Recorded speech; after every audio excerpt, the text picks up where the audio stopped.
Amados irmãos, eu vos saúdo com a paz de nosso Senhor e Salvador Jesus Cristo.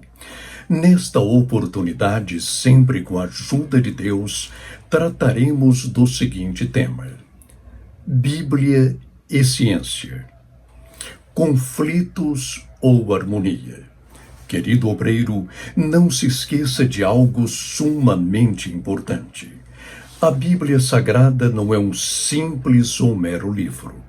A Bíblia Sagrada é a inspirada, a inerrante, a infalível, a completa, a suficiente, a soberana, a perfeita, a inteligível, a sempre atual e a eterna Palavra de Deus. E que o Espírito Santo, o Divino Preceptor, nos auxilie nesta administração. Amém. Bíblia e ciência. Conflitos ou harmonia? Como responder a esta pergunta?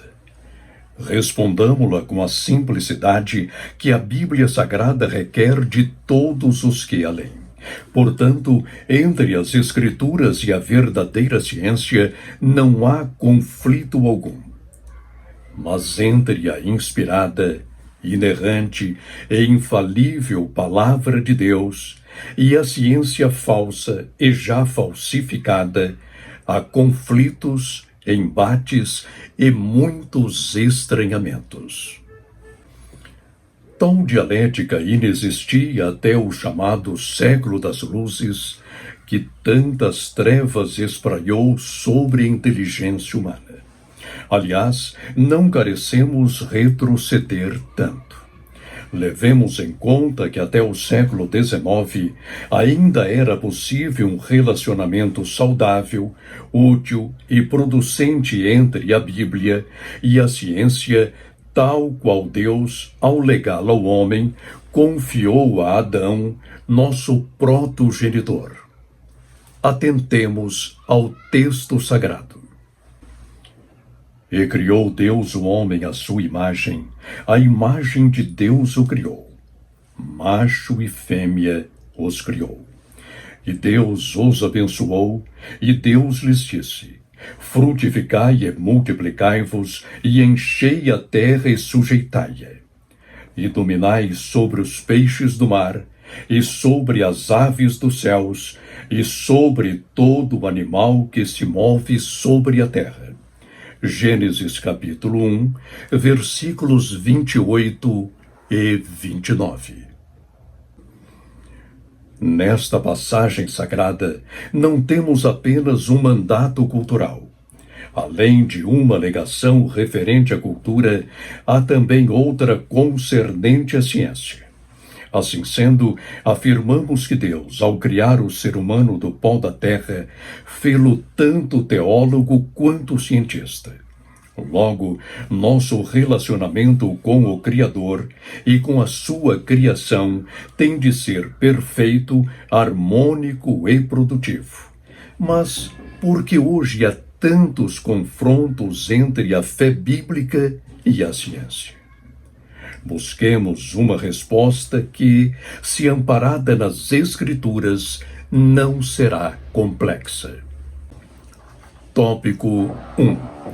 A suposta dialética entre a Bíblia Sagrada e a ciência. A fim de respondermos à intrigante pergunta, temos de partir de um pressuposto obrigatório. Existe um ser real que, ao rebelar-se contra Deus, fez-se antagônico ao Criador e à criação. O Senhor Jesus chama-o de pai da mentira, porque ele jamais se firmou na verdade. João capítulo 8 e versículo 44. Além de mentiroso, manipula hermenêuticas e exegeses, como fez ao tentar Eva no Éden e nosso Senhor no deserto. Gênesis capítulo 3, versículos 4 e 5, e Mateus capítulo 4 e versículo 3. Mentindo, caluniando, E já manipulando a interpretação dos fatos, Satanás distorce a linguagem humana e altera o significado original das palavras, conforme protesta o Senhor através do santo profeta. Ai dos que ao mal chamam bem, e ao bem mal, que fazem da escuridade luz, e da luz escuridade, e fazem do amargo doce, e do doce amargo. Isaías capítulo 5 e versículo 20. Não bastasse violentar a gramática e a etimologia do idioma que o Senhor amorosamente nos confiou, inventa o diabo antagonismos e disputas artificiais. Que contradição, por exemplo, havia entre Deus e César? Mas, por ser Satanás, estava o diabo prestes a lançar o Filho de Deus contra o governo humano. Com uma única resposta, porém, nosso Senhor lhe deita por terra seu maligno intento. Dai, pois, a César o que é de César, e a Deus o que é de Deus. Mateus capítulo 22 e versículo 21. A partir da sapientíssima réplica de Jesus, assim ordenaremos o relacionamento entre a fé bíblica e a verdadeira ciência.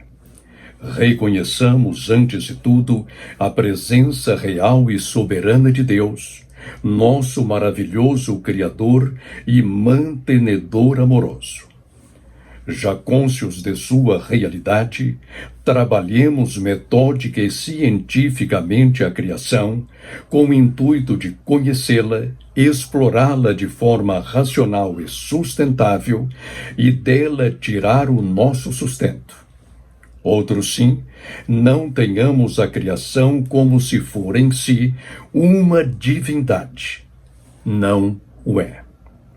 A criação é apenas a obra admirável e bela de um ser que, inexplicavelmente amoroso, entregou o próprio Filho para salvar-nos. João capítulo 3 e versículo 16.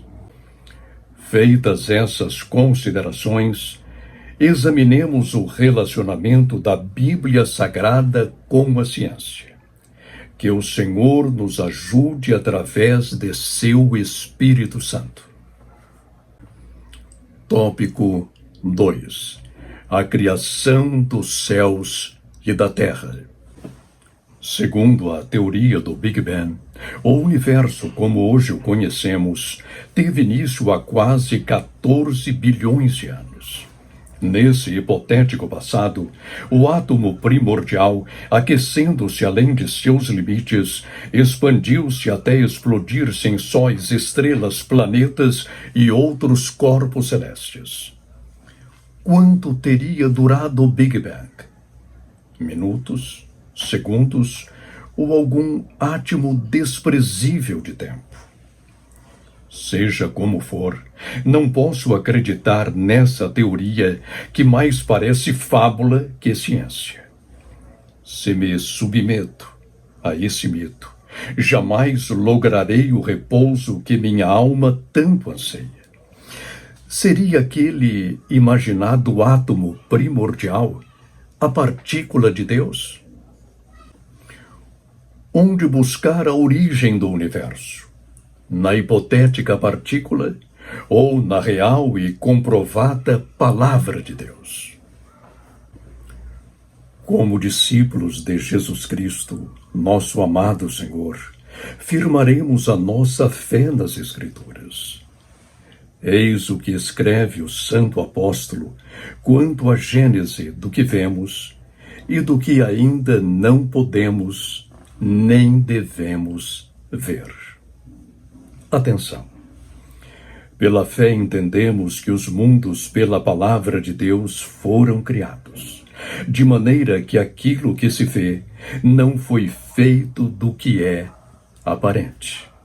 Hebreus capítulo 11 e versículo 3. Por conseguinte, é mais lógico, coerente e crível acreditar nos capítulos 1 e 2 de Gênesis, o primeiro livro da Bíblia Sagrada. Sim, querido amigo, Deus criou os céus, a terra e o homem em apenas 6 dias literais de 24 horas cada um. E levando-se em conta a história da escrita humana, a terra é de fato jovem. Talvez ainda não tenha 10.000 anos, conquanto pareça mais velha. Isto ocorre porque Deus a criou já madura. Conclui-se, pois, que o criacionismo bíblico, ainda que não possa ser comprovado pela ciência, porque a ciência não consegue sair dos limites naturais, jamais será contraditado pela ciência verdadeira, honesta e ainda não contaminada pelo Deus do presente século.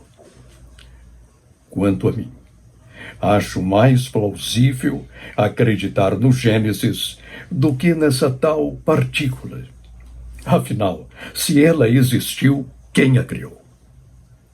Do nada, nada provém.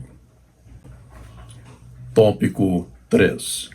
A criação do ser humano.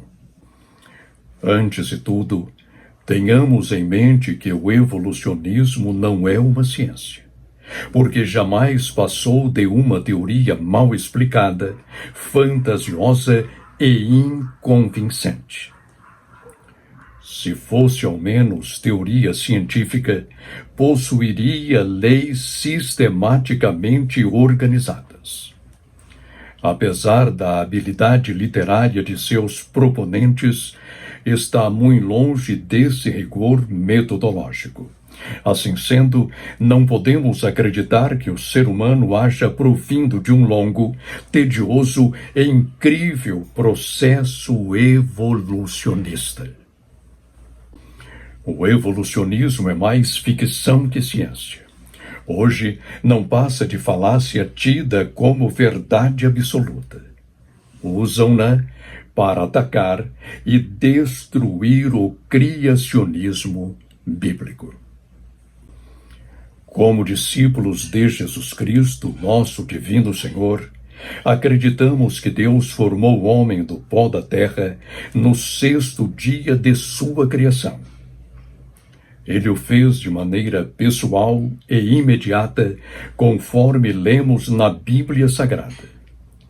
E criou Deus o homem à sua imagem, a imagem de Deus o criou. Macho e fêmea os criou. Gênesis capítulo 1 e versículo 27. Mais adiante, o autor sacro revela-nos mais detalhadamente, através do Espírito Santo, como o Pai Celeste nos chamou à vida. E formou o Senhor Deus o homem do pó da terra, e soprou em seus narizes o fôlego da vida, e o homem foi feito alma vivente. Gênesis capítulo 2 e versículo 7. Quanto à feitura da mulher, o relato bíblico, embora não corroborado pela ciência incrédula, é coerente e não destoa da ciência verdadeira e submissa à palavra de Deus. Atentemos à narrativa histórica e literal do livro santo. Então o Senhor Deus fez cair um sono pesado sobre Adão, e este adormeceu. E tomou uma das suas costelas, e cerrou a carne em seu lugar.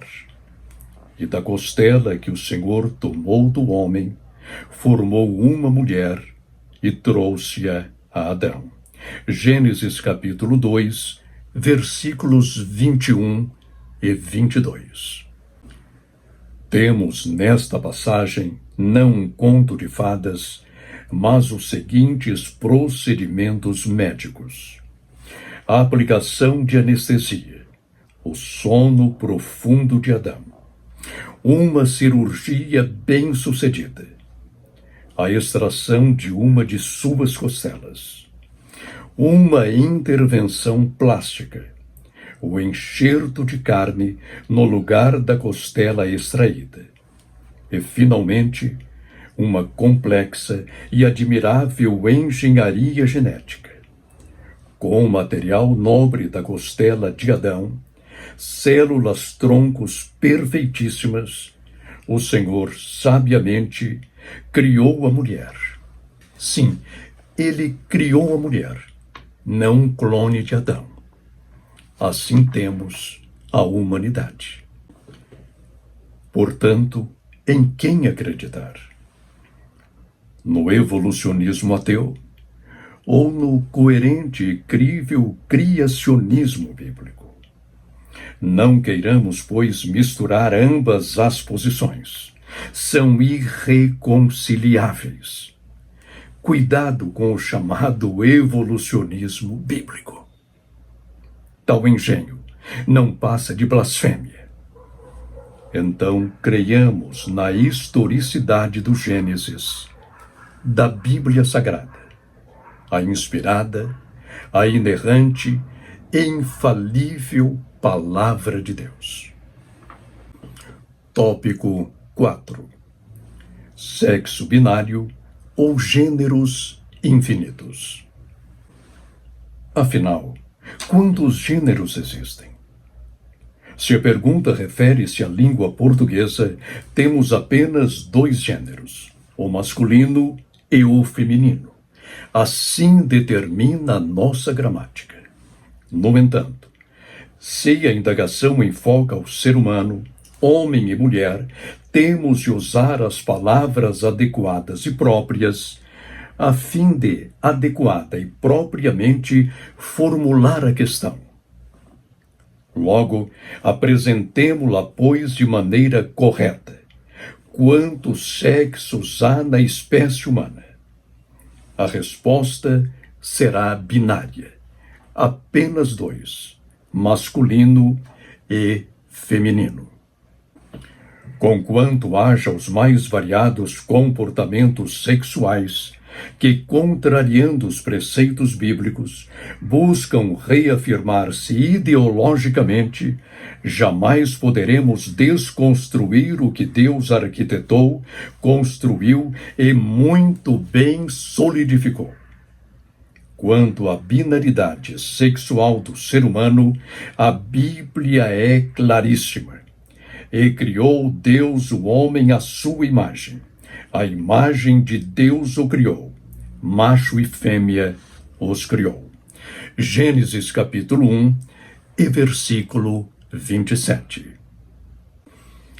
Se recorrermos agora a um livro científico, encontraremos uma definição de homem e de mulher que não destoará das Escrituras. Abrirei agora o grande livro de ciências do Manual do Mundo. Eis como seus autores descrevem ambos os sexos. Quando as pessoas se reproduzem, as células sexuais, masculina e feminina, se unem, formando um zigoto. Uma célula resulta da fecundação, que possui um conjunto completo de cromossomos, o qual se desenvolve até se tornar um bebê. Prossegue a obra já citada. Os corpos do homem e da mulher possuem sistemas genitais diferentes, cada um com adaptações específicas que facilitam a combinação do material genético. Querido irmão, tendo em vista a binaridade sexual da humanidade, criada e mantida pelo Senhor, ordena-nos ele clara e explicitamente. Portanto, deixará o homem o seu pai e a sua mãe, e apegar-se-á à sua mulher, e serão ambos uma carne.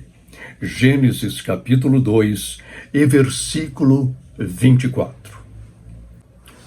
Tópico 5. Aborto. Quando começa a pessoa humana? Já cônscios de que Deus nos fez macho e fêmea, concluímos. A binaridade sexual da espécie humana não pode ser negada nem bíblica, nem cientificamente. Já cônscios outros sim de que a reprodução humana só é possível com o acasalamento entre um homem e uma mulher, temos de responder agora a uma importantíssima pergunta de bioética. Quando exatamente começa a vida humana? A pergunta mais adequada a fazer-se nesse campo tão sensível da ética não é quando começa a vida humana, mas quando tem início a pessoa humana. Cientificamente, o espermatozoide é vida, mas isoladamente não é uma pessoa. De igual modo dá-se com o óvulo. Sozinho vida, mas ainda não é uma pessoa. Isto posto, a pessoa humana tem início no exato instante da concepção, quando a semente masculina fecunda a feminina. Já que sabemos que a pessoa humana tem início no exato instante da concepção, não nos cabe formular esta hedionda pergunta: em que estágio da gestação pode o aborto ser moralmente praticado? No embrionário ou no fetal?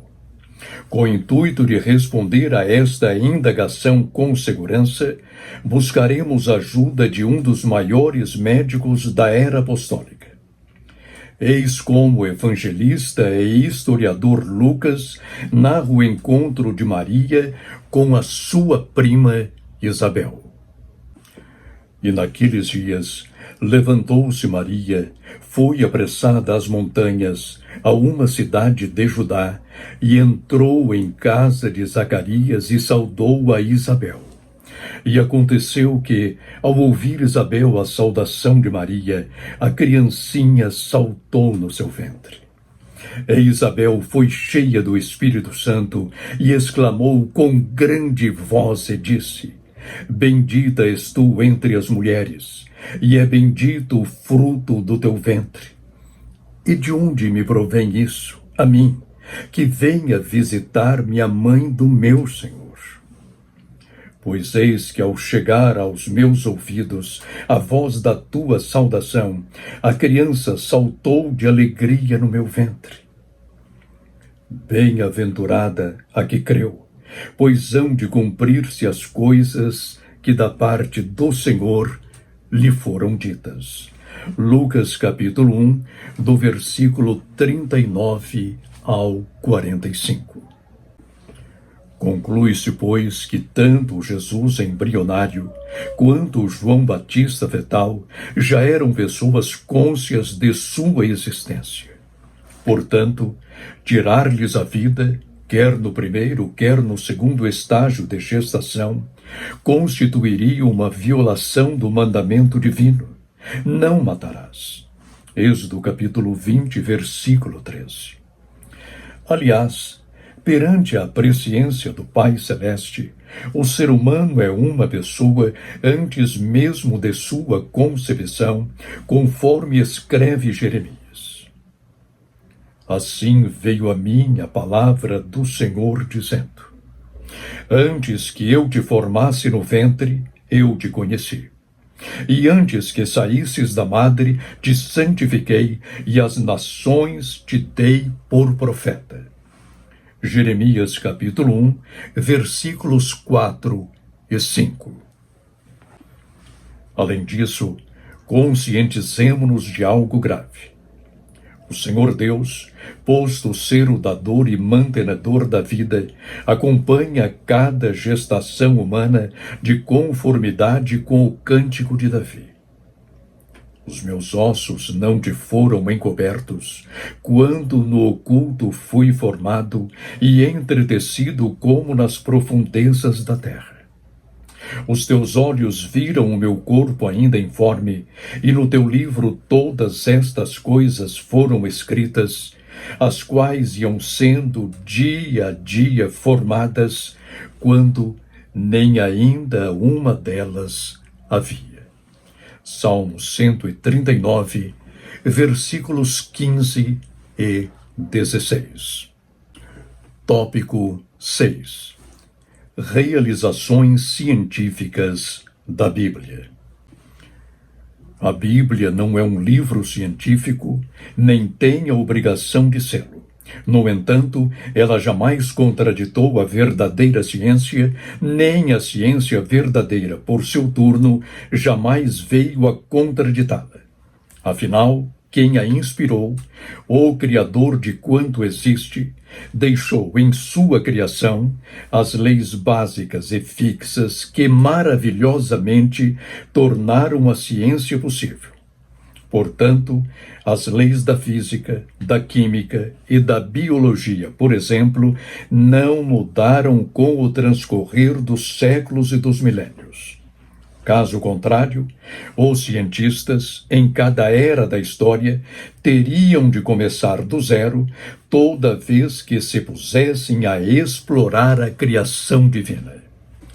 Sim, querido irmão, conquanto a Bíblia não seja um livro científico, apresenta-nos ela algumas realizações científicas que, mesmo em nossa época, causariam espanto e admiração. O que dizer da Arca de Noé? Suas dimensões não contradizem as leis da engenharia naval. Gênesis capítulo 6, do versículo 13 ao 16. Construída para flutuar e não propriamente para navegar, suportou os maremotos do dilúvio universal e a permanência das águas sobre toda a terra por mais de um ano. Maravilha, Senhor! Ressaltaremos também a construção do tabernáculo. No fabrico do templo móvel do Senhor, foi instalado em pleno deserto do Sinai um admirável complexo industrial cuja tecnologia e logística seriam elogiadas inclusive em nossos dias. Os israelitas, instruídos por Deus, souberam como trabalhar o bronze, a prata e o ouro. Souberam eles, outros sim, como tecer os mais diferentes fios. E na composição do incenso e do óleo sagrados fizeram-se notáveis químicos. Enfim, a construção do tabernáculo em nada contradita as ciências que, em nosso século, parecem já ter alcançado a sua plenitude. Êxodo, capítulos 36, 37, 38, 39 e 40. Consideremos igualmente que para a construção do tabernáculo, o Senhor chamou, ungiu e capacitou um cientista que, habilitado pelo Espírito Santo, atuou em diversas e variadas áreas. Sua maestria era sobrenatural. Eis como a Bíblia Sagrada descreve Bezalel. Depois falou o Senhor a Moisés, dizendo: Eis que eu tenho chamado por nome a Bezalel, filho de Uri, filho de Ur, da tribo de Judá, e o enchi do Espírito de Deus, de sabedoria, e de entendimento e de ciência em todo o artifício, para inventar invenções, e trabalhar em ouro, e em prata, e em cobre, e em lavramento de pedras para engastar, e em artifício de madeira, para trabalhar em todo lavor. E eis que eu tenho posto com ele a Oliabe, filho de Aizamaque, da tribo de Dan, e tenho dado sabedoria ao coração de todo aquele que é sábio de coração, para que façam tudo o que te tenho ordenado. Êxodo capítulo 31, do versículo 1 ao 6. Como último exemplo das realizações científicas e tecnológicas descritas na Bíblia Sagrada, destacaremos o Santo Templo de Jerusalém. Segundo algumas cronologias, o rei Salomão construiu a magnífica obra por volta do ano 1000 a.C. Nessa construção, foram arregimentados os mais excelentes profissionais de Israel e de Tiro.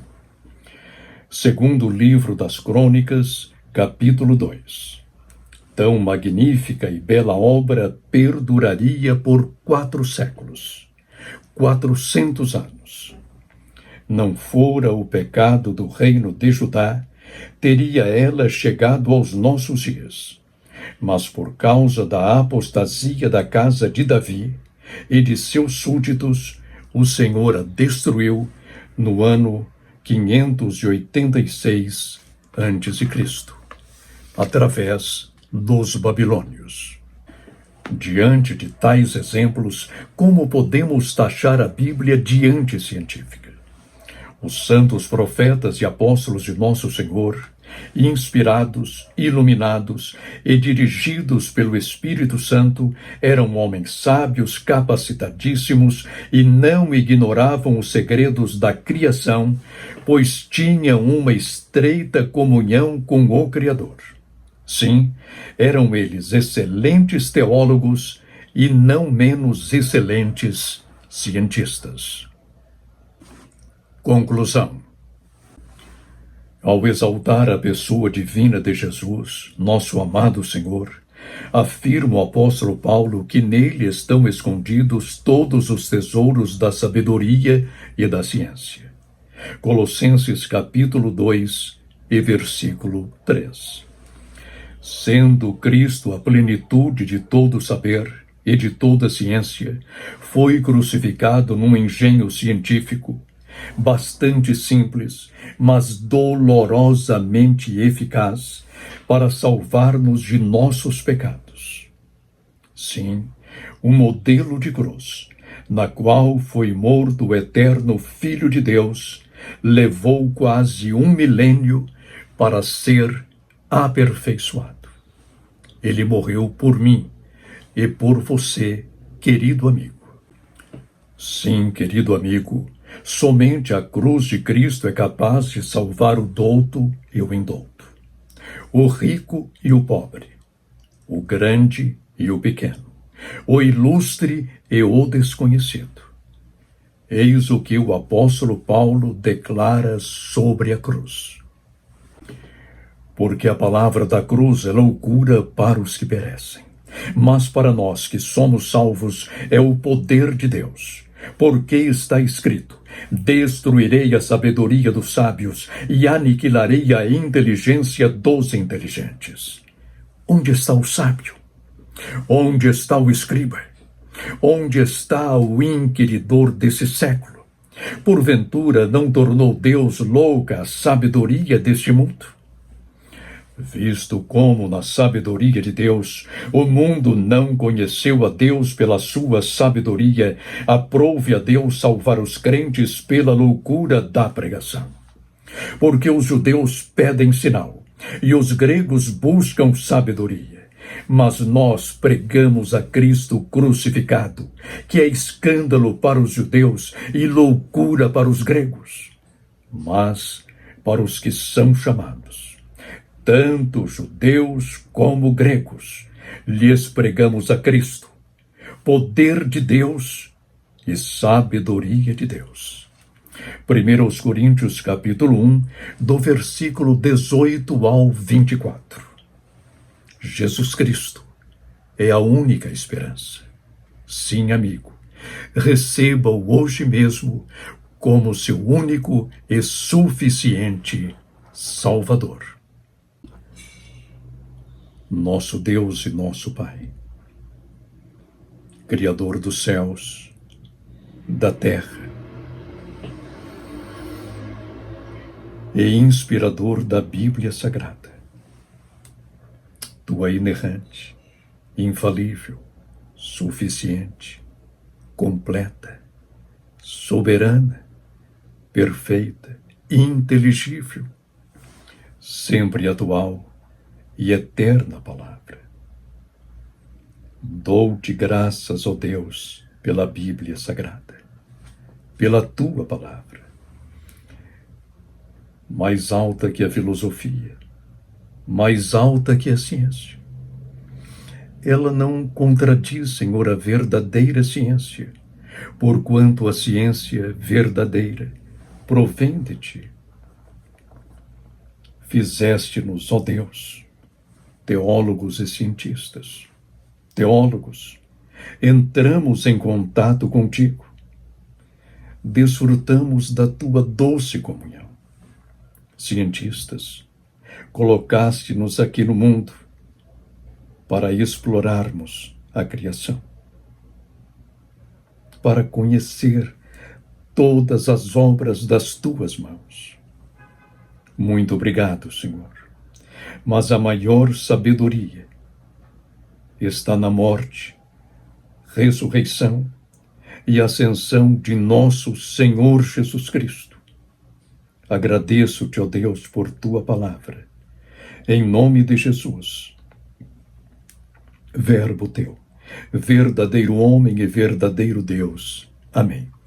Amados irmãos, a paz de nosso Senhor e Salvador Jesus Cristo. Amém.